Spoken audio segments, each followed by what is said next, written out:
大家好，我是王景。那我们今天开始讲对齐工具。我们可以在窗口菜单里面找到对齐 ，Shift F7。好，我们看一下，那它相对应的这样一个图标是这样子的啊，这样一个图标，我们通过这种方式也是可以找到它的。好，我们下面先来看上面一排，对齐对象。老师在这个画板里面画3个正方形，大小不一的正方形啊。好，我们来看一下，那我们在用对齐工具的时候，我们要怎么样啊？我们先选择小黑工具，然后对3个图形进行全选啊，全部选中它，然后怎么样对它进行一个操作？我们来看一下，那它这边有几个啊？一个是什么？我这样子感觉更明显一点啊。我们先这样，好，我们全部选中它，然后我们对它进行操作。这个是什么？这个是水平左对齐啊，左对齐这条边左边啊对齐，然后还有什么？居中对齐，还有居右啊，右对齐。好，那如果是我们要是横向的，我们怎么去做啊？我们来看一下。顶有顶对齐，然后什么居中对齐，还有底部水平底部对齐，是不是？好，这个我们要了解。好，那我们在运用的时候呢，有的时候经常会这样啊，比如说，老师，我在做的时候，我现在我不想以这个作为参考线来对齐啊，我不想以这个正方形的这条边或者是这条边作为参考线进行这个底部对齐。我想这3个图形，然后呢是以这个正方形的这条边作为一个底部对齐，我该怎么办？那这个就牵扯到一个我们一个参照物的一个问题啊，也就是我们讲的一个排头。我们排头是谁？我们的领导是谁？是向谁看齐？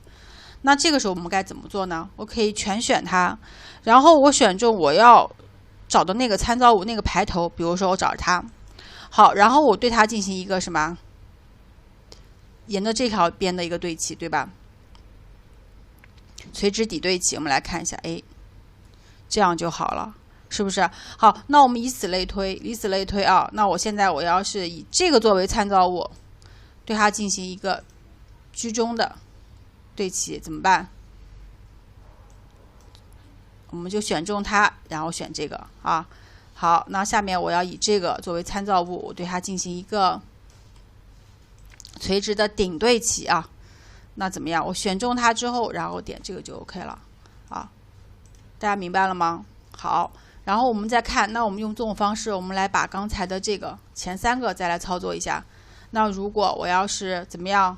我要是以这个作为参照物，作为左边对齐怎么样？我就选中它，对不对啊？进行对齐就 OK 了啊。那如果好，我们现在这样，我现在3个，我以它为参照物进行这个什么水平的一个居中对齐，怎么样？我就选中这个正方形，对它进行一个对齐，是不是啊？很简单，对不对啊？然后怎么样？我可以同时再选中它，我以最下面的这个正方形要以这个作为参照物进行一个右对齐，这样就可以了，是不是？好的，好，那这个呢？那这个就是我们所讲的啊。我们看一下这边有个对齐面框。那刚才第一个呢，我们如果是正常的话，我们我们可以选中3个，然后进行一个对齐所选对象。那刚才讲的，我选中它的一个领导一个排头，对吧？那是什么？那实际上它是对齐了一个什么呀？就对齐了一个关键的对象啊，是这样一个对齐方式。那还有一个什么呢？还有一个，比如说啊，我这3个，老师，我这3个图形我已经垂直了，但是呢，我又希望这个中轴线啊，我中轴线的话是以这个画板作为参照的，那怎么办呢？我们来看一下，那下面还有一个叫做什么啊？对齐画板，我们来看一下，我选中这个，对吧？我先选中对齐画板，然后再对它进行一个水平的居中对齐，看到没有？是不是？那我们这样这个效果就已经达到了哦。那大家要了解，要明白。好，我们讲下面一部分，就叫做什么？叫做分布对象啊。什么叫分布对象呢？我们来做一个示范，我们来看一下啊。好，我现在这3个矩形，我这样去放它。好，然后怎么样？我来对它进行一个垂直的顶分布。垂直的顶分布，我们来看一下，那是什么呀？垂直我们看一下，那我现在当前的垂直顶分布什么？我是相对于这个画板的，对不对？那我现在不，我现在还是就选择第一个叫做对其所选对象，我们来进行一个垂直顶分布，这样我们看得更清楚一点。你看一下，这样垂直顶分布，我们发现是什么？它这个移动是以什么作为分布的？它都是以这个垂直线的这个顶。我们来看一下，那实际上它的距离的分布是怎么分布的？就是什么？这条线到这个顶部，正方形的这个顶部到这个顶部，这个的距离和什么？和这个顶部和到什么？下面这个大正方形这个顶部的距离是一样的。它是这样的一种分布方式。我们再来试一下我们再来看一下。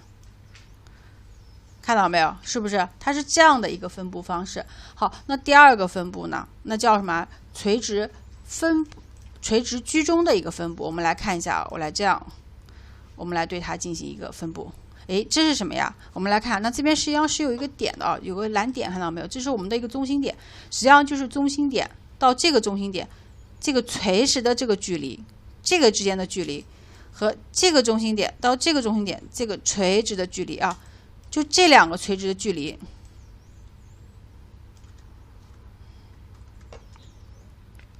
这个和这个垂直距离是一样的它是按照这样的形式来分布。那下面一个什么叫做垂直底分布什么呢？那就是什么？顾名思义，就是这条线1、2、3，它是根据这3条线来进行一个垂直的一个底部的一个分布那大家要了解然后我们看一下，那这个呢？这个也比较好了解了，是吧？它实际上是什么？是作为就是每个图形最左边的这条线作为它的参考线来对它进行一个分布的那就是什么？这段距离和它到它的距离是一样的这个距离是一样的。好，那这个呢？这个叫做水平居中分布。那什么？就是也是我们的中心点，以中心点作为这个参照，这个水平线的距离是一样的大家了解。然后后面这个是水平的右分布，那是什么？是什么？就右边的这条线，对不对？右边这条线3条线，那3个图形3条线，1、2、3，这3条线之间的距离怎么样？是水平分布的这个大家要了解一定要了解它。好，然后我们再来看一下那我们一般来讲呢，用这两个，其实我们用的会是比较多的，对不对？用的比较多，但是呢，我们一般来讲呢，都用在什么上面呢？我们在做图形，我们希望图形能做规整的话，一般会怎么去做它？我们都会什么？3个图形基本上大小或者是宽度是一致的。那这个时候的话，我们会选择一个什么？会先选择一个垂直居中，然后怎么样？再对它进行一个合理的一个分布让它们之间的间距是一样的。那我们实际上我们在做这种大小不一的图形，那我们也有它的一个分布方式。那我们一般分布的话，我们会怎么样？我们有的时候其实我们是希望图形与图形之间这个距离是一样的，是不是？其实希望是这个距离一样的。那这个怎么来做呢？那我们就用到这个工具，叫做分布间距这样的工具那比如说我是想什么？以这个作为参照物的，以它作为参照物怎么样呢？我希望这边的距离和这边的距离是一样，都是各50像素。那我怎么办？我可以现在这边先写一个50，然后怎么样？我按一下水平分布，看到没有？那这样的话，这个距离和这个距离是一样的那同样的，那如果我是垂直的呢？那我希望以上面的这个图形作为参照物，然后我们来练习一下，以它作为参照物，然后我希望它们之间的距离是30像素，30像素，是不是？那我怎么样？那我先改成30，然后我再进行一个垂直的分布间距，看到没有？那这个时候它们之间的距离是30，它跟它距离也是30，然后我们这时候再进行一个设计，比如说居中或者是做对齐那像这种方式的话，一般我们在做一些排版的时候用的其实是比较多的好吧？这个大家课后要练习一下，了解一下。好，谢谢大家。